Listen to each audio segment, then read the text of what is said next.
Kidney গুলো বিক্রি করে আমাদেরকে ওই সাগরের মধ্যে ফেলে দেবে। বাদ দেন আমারে, বাদ দেন কিছু বললে মারে পিটাই।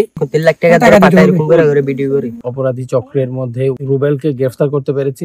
দীর্ঘ 6 মাস ধরে টেকনাফ এবং তার পার্শ্ববর্তী এলাকায় যে মানব পাচারকারী চক্র কাজ করছে, প্রায় অর্ধ শতাধিক বিজিবি মোতায়েন করি। আজকে খুব ভোরে এই পাহাড়টাকে ঘিরে রেখে আমরা দীর্ঘ 3-4 ঘন্টা অভিযান পরিচালনা করি এবং অপরাধী চক্রের মধ্যে রুবেলকে গ্রেফতার করতে পেরেছি। এছাড়াও আমরা অপরাধী রুবেলকে গ্রেফতারকালীন সময় ভুক্তভোগীদের যেখানে রাখা হয়েছিল সেখানে তল্লাশি করে 3টি দেশীয় অস্ত্র এবং অ্যামুনিশন সহ আমরা উদ্ধার করেছি।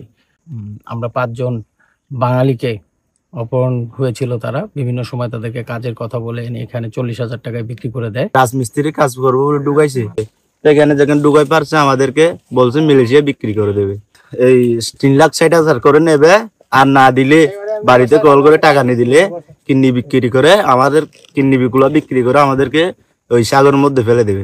আমি রাজমিস্ত্রি কাজ করে দিইনি, এই আমারে গিয়া করছে, রিসিভ করে এদিকে নিয়ে আসে। আনার পরে বাদ দেন আমারে, বাদ দেন কিছু বললে মারে পিটাই।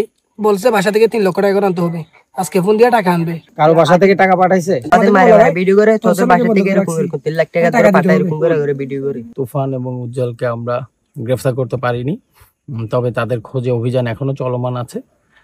এছাড়াও আমরা প্রযুক্তির সহায়তা নিয়ে ড্রোন এবং অন্যান্য সার্ভেলেন্স ইকুইপমেন্টের মাধ্যমে পাহাড়ে তাদের গতিবিধি এবং অন্যান্য যে সকল পথ ব্যবহার করে সেগুলোকে পুঙ্খানুপুঙ্খভাবে পর্যালোচনা করেছি এবং ভুক্তভোগীদের রাখার জন্য যে অস্থায়ী জায়গা তৈরি করা হয়েছে এগুলো আমরা পুড়িয়ে দিয়েছি যাতে ভবিষ্যতে এগুলো ব্যবহার করা যায়।